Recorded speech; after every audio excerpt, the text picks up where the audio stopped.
The Baltic Pavilion, I think, actually is trying to get back to the kind of original idea of Venice Biennale, which is to kind of reflect on the current geopolitical situation of the time. And in our case, that means that we're not doing 3 separate national participations, but we're doing one Baltic Pavilion to unite and go across this idea of national borders and to look at one region. That's somehow also reflected in the exhibition space where we create this landscape, which in our curatorial view is the very subjective take on what is the Baltics, what defines the Baltics, what is the spatial practices at play in the Baltics, and what kind of resources we extract, and what is the practice of forming and transforming these spaces.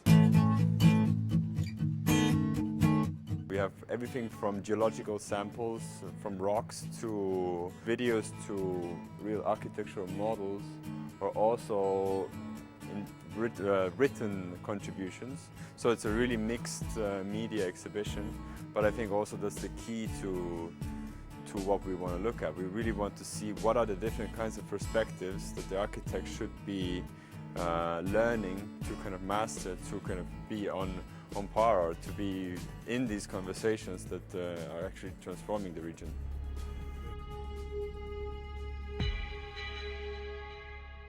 The Baltic Pavilion is not so much about the Baltic countries as this traditional expo pavilion, but it's more about understanding the territory of the Baltics, and also to look at the ground and what is underneath the ground, to look at also immaterial constructs, to look at infrastructures that are not built but rather as intellectual infrastructures of debate, of activism.